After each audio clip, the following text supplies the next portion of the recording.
Hey guys, it's Jeff with voiceapps.com. I'm super excited today to show off a bunch of new features that we just added to the platform. I know you're going to love them, and we've worked hard to bring them to you. We have a whole bunch more coming. This is just the beginning of a whole series of updates that we're going to be doing, but this is a big one, and I'm just going to walk you through it. So this is just a new project that I just created called an ice cream shop. We'll do a little demo here. The first thing you'll notice is up here in the left part of the window, you'll see this little settings icon. We wanted to create a toolbar of some kind to give you the ability to change settings and options for your skills, and but we didn't want it to take up a lot of real estate. So we came up with a little button here that you can click. It'll just expand. Right now you see that we have variables. I'll talk about that in just a minute, but variables is the only thing on this little menu, this little settings menu. A whole bunch of other things are coming, in the coming days and weeks. So just look for that, but know that you can just click on it to show it and hide it. You can click off of it to hide it as well. And just know that there'll be a lot of settings for your project and for your skills right here on this little handy window. So since we're here, you'll see variables. One of the things that, we've had variables for a long time, but variables, right now you have to basically type in, an opening bracket, a variable name, and then a closing bracket. Well, now variables are first-class citizens. So now we have a tool that allows you to create variables. I can just delete one. I can create a new one. We'll call it game score, for example, and just hit enter. And it'll create a variable. The blue ones are variables that you've created for use in your own projects. The green ones down at the bottom are built-in variables that we've created for you, and we have more of these coming as well. If you want to know what a variable is and what it does, you can just hover over it, and it'll give you information on what that variable does and what values to expect in that variable. So that's it for variables. Again, they're just first-class citizens. I'll show you how to use them and what changes we've made in other sections here in just a second. So if I go over I'll just open the welcome block here and go to the responses tab. So now that we have variables as a first-class citizen, I can now show you how we might use them. This is an ice cream shop skill. The only thing I've changed is over here on the responses tab, I've changed the welcome to say welcome to ice cream shop. What is your favorite flavor? So I'm asking the user what their favorite flavor of ice cream is. To just demonstrate what we can do with variables or how they work, I'm going to go ahead and create a new intent block here. I'm going to call it flavor so we can capture the user's flavor. On the activation tab, I'm going to, normally we would enter a variable here, a special type of variable called a slot, which is used to capture user information. In this case, I'm going to create the variable just by hitting a open bracket, just like I would normally do. So if I hit open bracket here, you'll see that it's going to bring up a little window here that has a list of the variables. This is the same list that I saw over here in my settings under variables. So now I can come over here and create a variable. Let's call it favorite flavor to capture the user's favorite flavor. And then if I go back over here, you'll see that favorite flavor is now in the dropdown. And I can just click it and it'll add it to the list, and it keeps it highlighted so that you can see that it's a variable, and it'll show up very clearly in your text. So in this case, it's a slot. So I'll just go ahead and hit enter. And that'll create a slot down here at the bottom where we can actually enter values for the slot. Again, a slot is just a way to capture information from the user. So in this case, I want the user to say something like chocolate, vanilla, or my favorite, butter pecan. And we could enter a whole list of these, but for the demo, we'll just do those few here. So now what we want to do is give a certain response based on the whatever the user says. If they say chocolate, we want to tell them one thing. If they say vanilla, we want to tell them another thing. If they say butter pecan, we want to tell them something different. So I'll go over here to the responses tab, and let's assume that this is for chocolate, and I'll say, I really like chocolate 2, something like that, and we'll hit enter. So now, again, another place, so one place we could use variables now is in our slots. I showed you that. We can also use them in our when clauses. Our when clauses, before, if you've looked at our when clauses, they basically say when variable name equals either variable or value. So you're very limited in what you could do there. Well, we've completely expanded the when clause. So now if you click on this always, now you can do some very complex things. So what you're seeing here is this little window is the result. This is the expression, the end expression, and then down below it is the editor for that expression. It defaults to what we used to have, which was choose a variable equals a value. So we could say when favorite flavor, in fact this is what we will do, when favorite flavor equals chocolate. And then I can click on this to close the editor part, and it'll just show you a summary of the expression that you've created. So in this case, when the favorite flavor is equal to chocolate, we're going to say I really like chocolate too. A little more on this while we're here.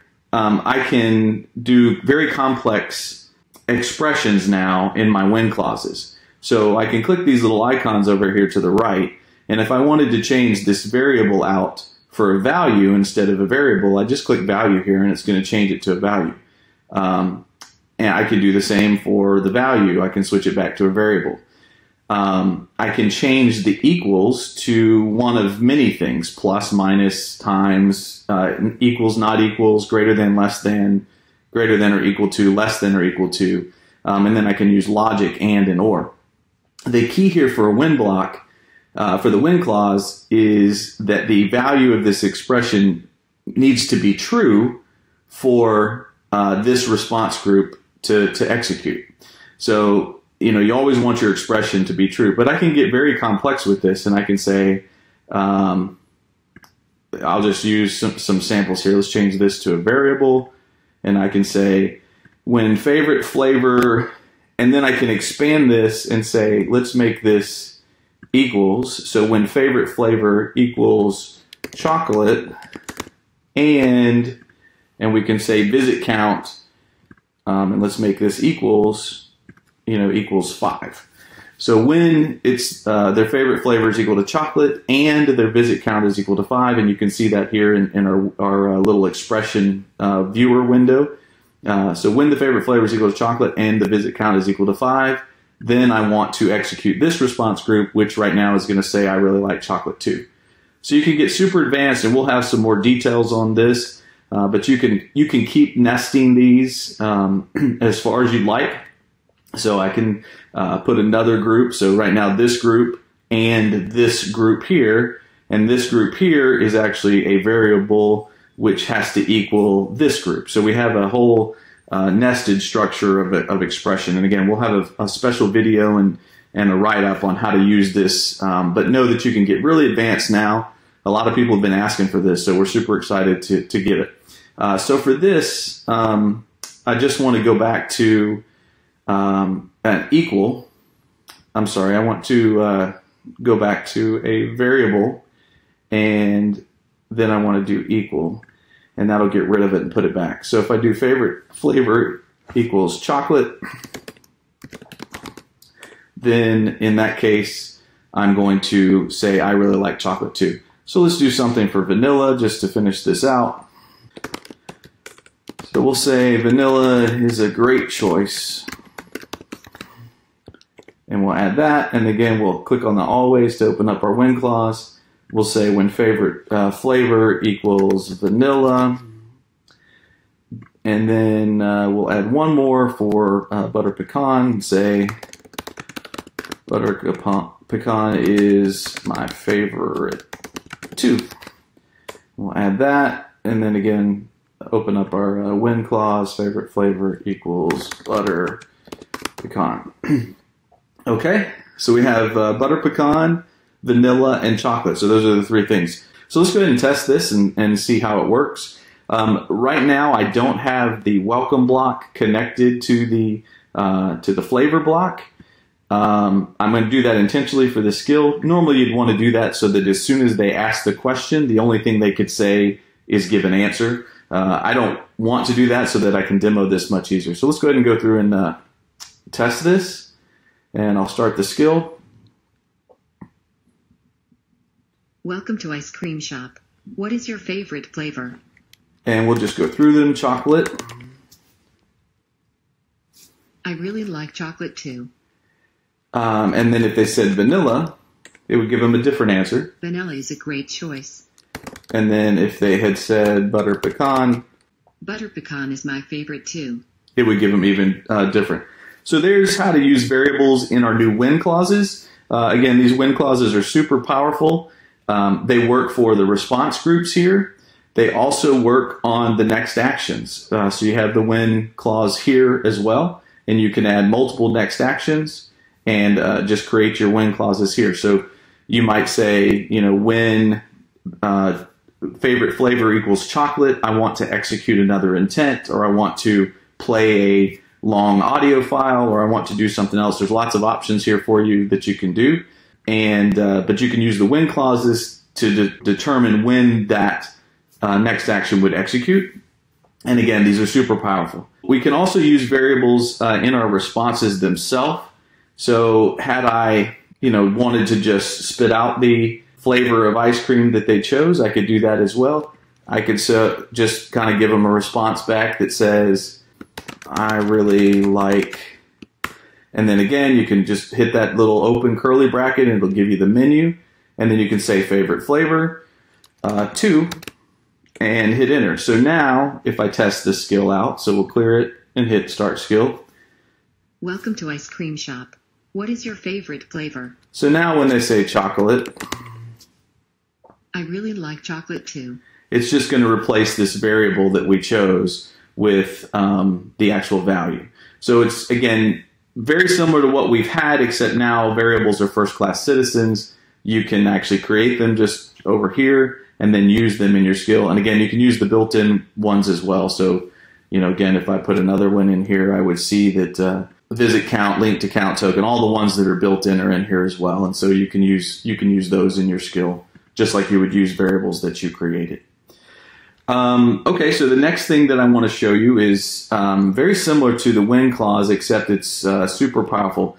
So you'll notice on the data tab that we have some different icons here. So we've gotten rid of a couple of icons and we've added some new ones, and I'm going to walk you through those real quick.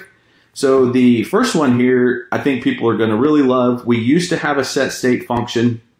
We created a code block, which is now this JavaScript code block. So you guys are probably familiar with this, where you can just type JavaScript, you know, and set favorite flavor, you know, equals chocolate, something like that. But we've brought back our set state function. So if I add a set state, this allows you to set a variable to a value. And the power of this is now the same expression builder that we're using for the when clauses can now be used with the set state. And so I can choose a variable or I can create a new one if I hit manage variables here. So let's just create a new one just for testing purposes, and let's just call it player score for now. And you'll see the player score shows up for us in the list over here. So we can just choose that.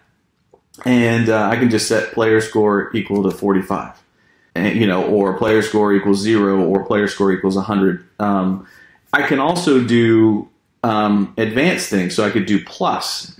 And so if I'm incrementing the player score, I can say player score. I can change this to a variable, this first one, choose my player score again, and then say player score plus 1. So if they got 1 point, I would say player score equals player score plus 1. I could also, you know, do 5 or 50 or 100, or how many points they earned for whatever, you know, question they answered, or whatever, you know, game feature that they completed.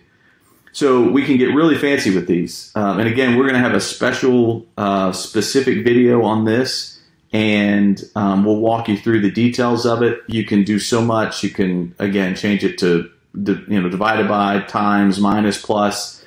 do all kinds of comparison operators, and in OR logic. You can get really complex with these.